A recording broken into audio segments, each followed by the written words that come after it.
here in the room. Well, Corey, congratulations on the very fast, very dominant victory. What are your initial thoughts after putting away the hometown favorite in such violent fashion? Just another day at the office. I'm used to being the not fan favorite, so I enjoy coming here and shushing the crowd. That's my thing now. Knock them out, finish them.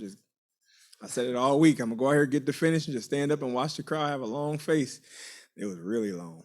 Did you? It was pretty loud after you won, and not a lot of it was positive words aimed your way. Did you hear a lot of what they were saying out there? We heard them all. The one we heard that we loved was like, "You're still a fucking bum." And it was like, "Okay, so what does that say about your man?" It's like, I think I said, Ryan's my man. He's my friend. No offense there, but the fans, sometimes you gotta think, if I'm a bum, and I just did that to him in 50 seconds, but you're hurting his feelings even more. Sure. So.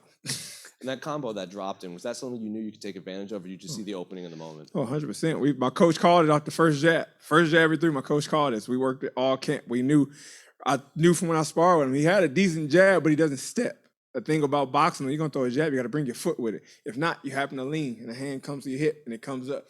And once he did it, we saw he never corrected it. First punch, I saw it. My coach saw it. He started screaming the combo and landed. Do you think it could have stopped sooner?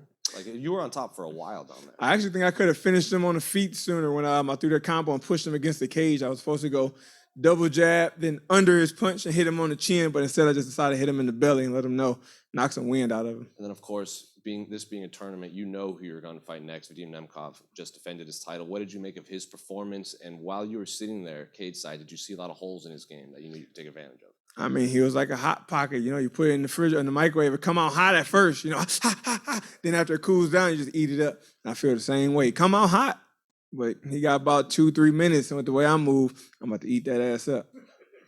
And I guess pause, no homo. I guess the follow-up question to that would be, how quickly are you hoping to get back in there? Is this something that you want to take some time off, or do you just want to close this tournament out? I mean, I would like to say, I would love to get the tournament going again, but with the way the tournament was supposed to go, we're supposed to be fighting in April, then July, and October. I never stopped training, so my family hasn't been on vacation. My wife hasn't seen her family. Both grandmothers died. So I want to get some time to get back so we can see the family, spend time back in the hometown and relax, So I'm not in training camp, so my wife can visit all her family. I can visit my family, my friends, sponsors, supporters, and then hopefully get back in there next year. Some hunting trips scheduled yet? Yeah, of course. I mean, if I had brought my bow, I would have went from here, but it's a vacation for 3-4 days with the family. Then I go back and got a couple hunting trips playing. Outdoors at Overtime, if y'all ain't following yet, follow it on Instagram and on YouTube. That's my hunting channel. So we making big moves. Corey, with the performance that Nemkov had, very wrestling heavy after getting dropped, seeing that, and I'm sure you're going to be confident going in anyways with what you've been able to do, but does that make you a little more confident being like, I know I can wrestle as well, and now you look like a striker out there? Oh, I know I can out-wrestle anybody. I done said it a million times. I am the best 205 wrestler out there. I had my hiccups in the past. Yes, I was young, wasn't as confident, but now I have that confidence. I know nobody can out-wrestle me. I don't care who you put up against me. Like I said, I had the confidence. This camp, I was training with Jaden Cox, who's an Olympic champion. I drove an hour just to go wrestle him. That's how my confidence was. He tossed my salad, But I was confident enough, I'm going to go up there and take this guy down because I know how good I can be. And that's just how I feel with everybody now, especially in MMA. Who is Clubber Lane? Clubber Lane don't want no smoke. I want Triple C. Congrats, Corey. Thank you. Hi, Corey. Congrats on the win. There's another light heavyweight title fight on the horizon this October. There's names that you've beat before: Jan Blachowicz, Glover Teixeira. What's your Mystic Mac prediction for how that fight goes? I think Glover's going to get it. Jan has the Polish power, but that's about it. He caught me with the Polish power, but in the first round, you see after he missed with the Polish power and he gassed himself out, just like Nemkov, he come out hot. But once you cool him down, it's easy to take over. As for Glover, when I fought him all 3 rounds, I was dominating. But the whole time, as you look at the fight, look back, he finished on top, ground and pound, and trying to get the finish to the last bell. And if he does that like he did with everybody else, Anthony Smith, they get their teeth knocked out, whatever, he's just going to keep going till the fight is over. How are you going to celebrate tonight? Well, we about to go grab some burritos, some beers, some drinks. You know, I'm a family man, so I can't go to the club no more. You know, these hoes be out here thirst trapping, so I gotta stay away from that. Excuse my language. But I gotta go to a family-oriented place. We're gonna sit down, have a meal, couple brews, and get home before 1. Building off the question about Jan versus Glover, I mean, there's always debate on the Bellator champions, how they would stack up. Do you feel like if you go out there and you defeat Vadim Nemkov next, that there's any doubt, having beaten those two guys, that you're the best light heavyweight in the world? I already know I'm the best light heavyweight in the world. I already know the night I fought Jan, it was a hiccup in my own shield. You know, I went out there. Now, I'm not gonna say I underestimated him, but I looked past him. You know, I was thinking, I whooped the shit out of this dude once, I'm gonna do it again. But I should have went out there and I should have went one fight at a time. Like I've been saying in interviews all week, I learned my lesson. Now I'm always worried about the moment now. I'm not worried about what's next. We're looking past anybody, anything, any moment. And I know I can dominate Jan again. I know I can do the same thing I did in 2015 when I only had 6, 7 fights under my belt. Now, even better with 21, 22. Corey, one more. We're over here. Bader also has another belt at heavyweight. If say you beat Vadim, I can already see you. You want to go up there? And I know there's an interim champion up there too, but Bader still has the undisputed title. I see you smiling. Do you want to go up and get a second belt? Well, I want 2 belts too. I want to be a champ like my boy DC and Triple C. You know what I'm saying? Let me get that. I want all gold everything. All right, we'll take 1 or 2 more here. Kobe? Corey, awesome performance, just amazing. How good does it feel to get it over with that quickly? I mean, it feels great. We don't get paid by the hour. You know, they call me overtime, but I'd rather not have to clock in. So it feels good. Looking fly, looking like a winner. Are you excited to go in as the underdog? But maybe in this case, you may have the crowd behind you. I just love being an underdog, period. I always just see myself as the underdog. Like I always said, I feel I'm never the crowd favorite. So I go into every camp with just that mindset, kind of like I got a chip on my shoulder at all times. It just makes me train that much harder, you know, bringing the toughest guys to try to beat me up, push me harder. So I know when I get into this cage, it don't matter if they booing or cheering for me, I'm going to go out there and put on the performance of my life. Last one here. James? Hello, James. James, you there? I think we lost James. All right. Moving on here. Ronald, last one.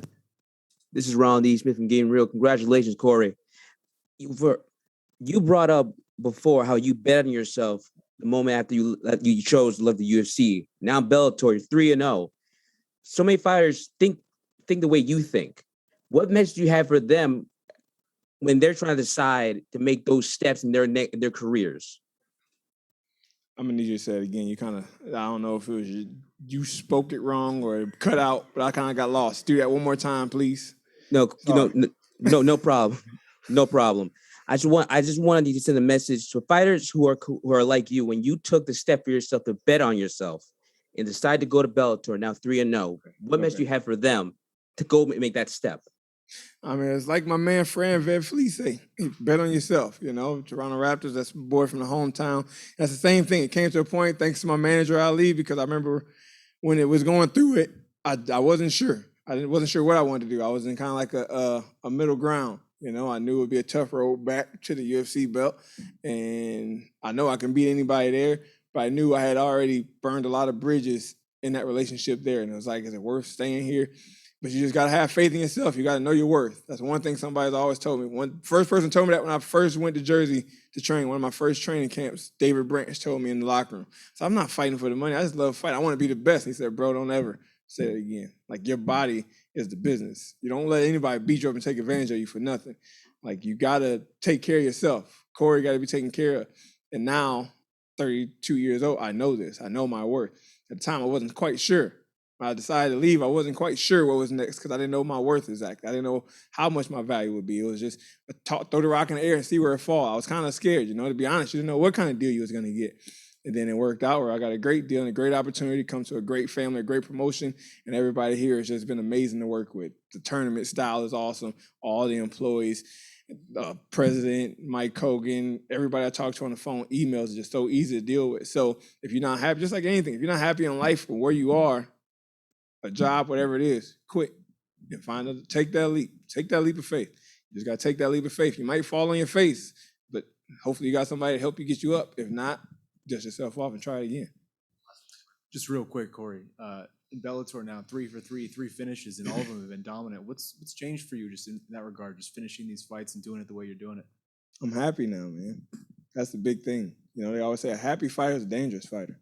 I'm happy. Not just with everything Bellator has done, but just my life in a whole has changed. You know, I'm a father now. I got 2 beautiful kids. I love my kids. I got the hunting show. I love I don't work at all. I wake up and live the dream day by day. I wake up and go to the gym. I get out of the gym and go to the woods. I come home, I hang out with my kids, hang with my wife, go shoot my bow, whatever. So everything I do in life, I'm happy. I'm not fighting with a promotion anymore. That was the thing I dealt with too. I was always trying to argue my point on Twitter or Instagram, trying to get something out there. And it kind of backfired on me. You know, like I said, I was burning bridges. I was shooting myself in the foot every time. And now I'm just to the point where I don't have to do that anymore. I talked to Scott Coker after we signed the contract. He said, you come over here, you do what you do, you win, we move forward. And now, thankfully, we're in this tournament, so it really doesn't matter. But with that was a burden off my back. I remember everybody, oh, Corey's got this pressure. Corey's got so much pressure, blah, blah, blah. Even my wife thought I had pressure. I told her, like, you don't understand, babe. Like, it was tough for me in the UFC. Not like the competition was tough. Like, yeah, it's tough, but it was more mental than anything because it was always a battle. If I go out here and beat this guy, like you look at who I beat there, I beat the number 3, the number 4, the number 9, number 10. They always put me back in the rankings after the win. They finally moved me up after I knocked out an unranked guy. So it was like a battle. I was always fighting. Like I wasn't just fighting in the cage, but I was fighting at home with the promotion and the fans. And I come here, I don't have to fight anymore. I only got one fight to worry about, and I can just worry about my family.